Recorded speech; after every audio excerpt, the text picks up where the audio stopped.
Hello everyone, and welcome to another episode of The Other, CEDH, where the C stands for casual. We're by no means competitive. No, on this channel we're all about fun and casual kitchen table Magic the Gathering. Thank you so much for joining us. Once again, a big thank you to all of our viewers that tuned into our Commander Spotlight episode on Pelucranos Unchained.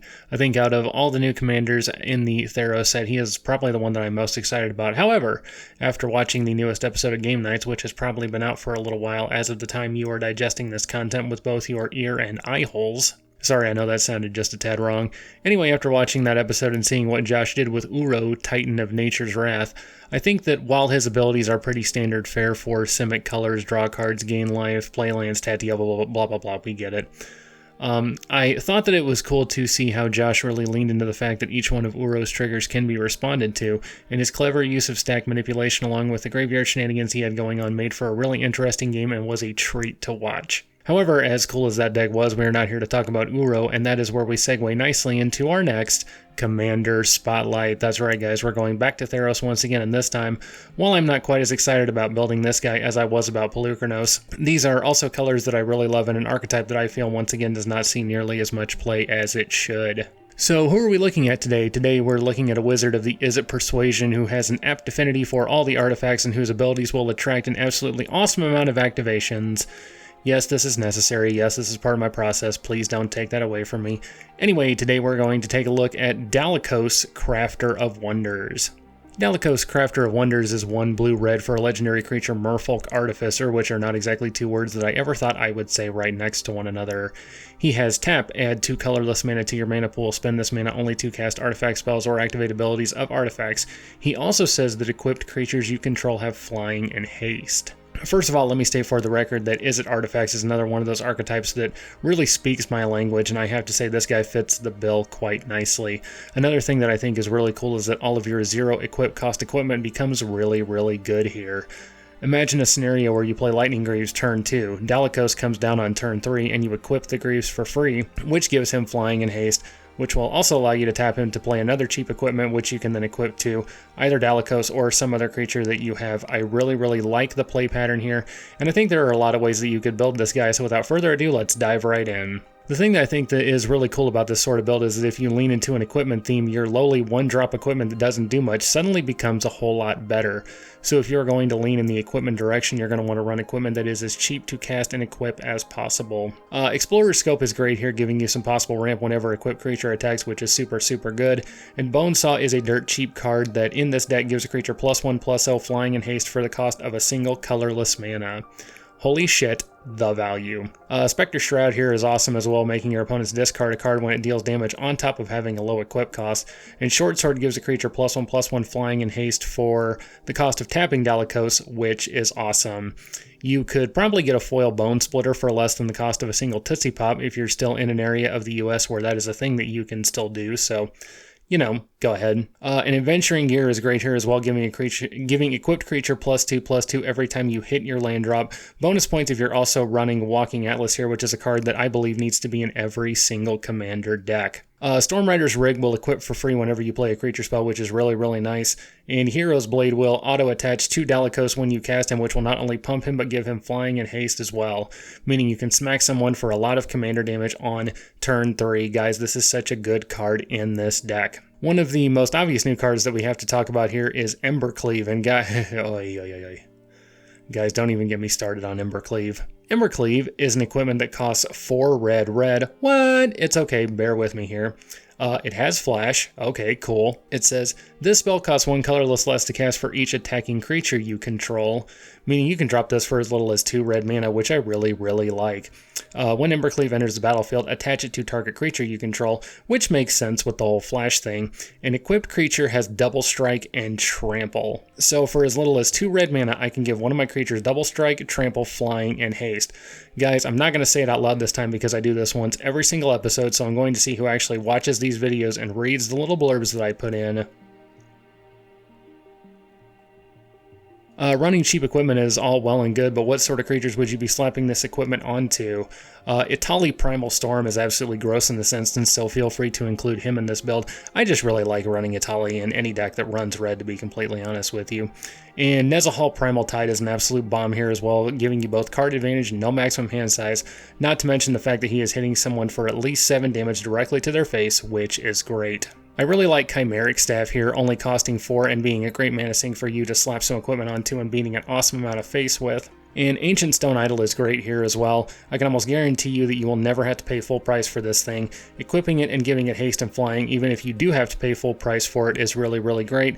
And it gives you a good amount of value when it dies, so please put this in your big beater builds.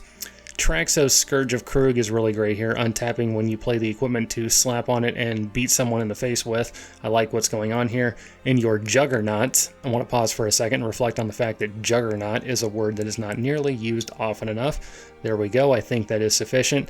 Anyway, as far as your Juggernauts go, there are several good ones here coming in regular, Darksteel, and even Phyrexian flavors. That's right, everyone, 5/5 with Infect, Flying, and Haste. That's right, I went there, and no, we can't go back. If you're going to go with an Infect twist here, you might as well run Grafted Exoskeleton because, well, why the hell not? Being in these colors, I really feel like there is a super fun copy/clone/token build here as well. I say this because I'm always of the mindset that playing my own big dumb stuff is cool, but copying your big dumb stuff is even cooler. Twin Flame and Heat Shimmer are awesome here. Twin Flame only gives you a copy of one of your own creatures, but Heat Shimmer will let you copy anything on the battlefield.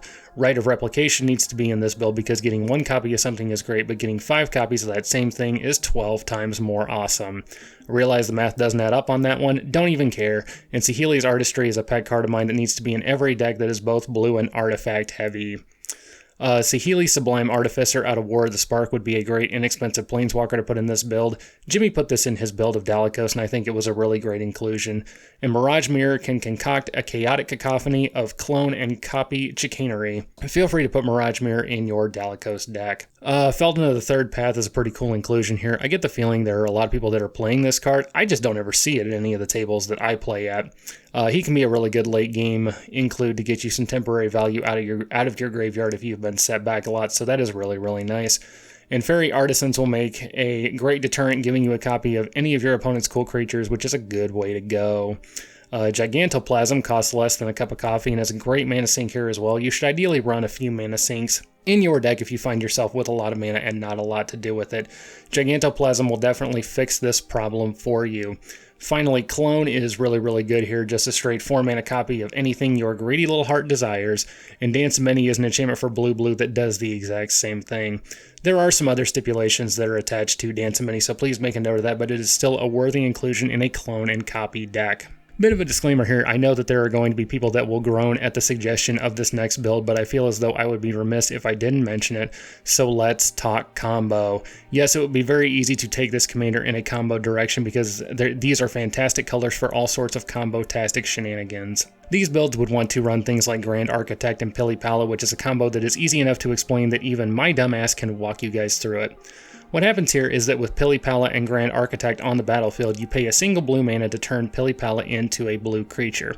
You then tap Pilipala to generate 2 colorless mana using Grand Architect's ability. What you then do is you use the 2 mana you generated by tapping Pilipala to activate the ability of Pilipala and untap it, which will net you 1 mana of any color. The end result of doing this is that you can repeat this process ad infinitum and generate infinite mana of all colors. From there, you can pretty much do whatever the hell you want. The big thing that the competitive people used to do is generate infinite mana and cast an inordinately large blue Sun Zenith or Stroke of Genius to mill somebody out. That's a fun thing to do to someone. But once again, once you have infinite mana, you will probably just win. Dramatic Reversal and Isochron Scepter combo would be another thing you could do here. The idea here being that if you cast Isochron Scepter, you imprint Dramatic Reversal under it, and as long as you have some combination of mana rocks that tap for 3 or more mana, you get into a loop where you once again have infinite mana and can do whatever the hell you want. These sorts of builds will also use things like Blue Sun Zenith, Stroke of Genius, and even Azure Mage to draw their entire libraries and then use something like Laboratory Maniac or New Jace.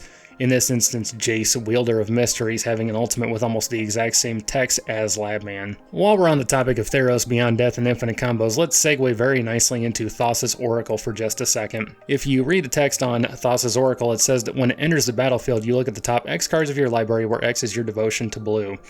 There is some other text here, that's not important. The important part says that if X is greater than or equal to the number of cards in your library, you win the game. The important thing to note here is that if you are drawing your entire library, if you play Thassa's Oracle, your devotion is automatically at least 2. So if you have no cards in your library and your devotion at this point is definitely greater than 0, you just win the game. The sick thing about this is that unless you have a counterspell ready, as long as Thassa's Oracle actually resolves, the ETB trigger gets put on the stack, and at that point there's not really a whole lot your opponents can do about it. The actual CEDH or competitive EDH community is concerned about this thing becoming a boogeyman in the format. That is yet to be seen, but keep in mind this is another one of the ways that you could take this build. Alright, I think that's going to wrap it up for this episode of our Commander Spotlight on Dalakos, Crafter of Wonders. I've outlined just a few of the ways that you could build this commander, but again, this is one of those commanders that gives you a lot of options.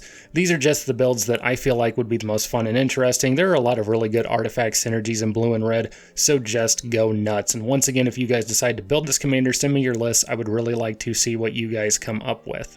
And that brings us to the end of the show rigmarole. As always, feel free to watch these videos, like, subscribe, and just reach out to us here on YouTube.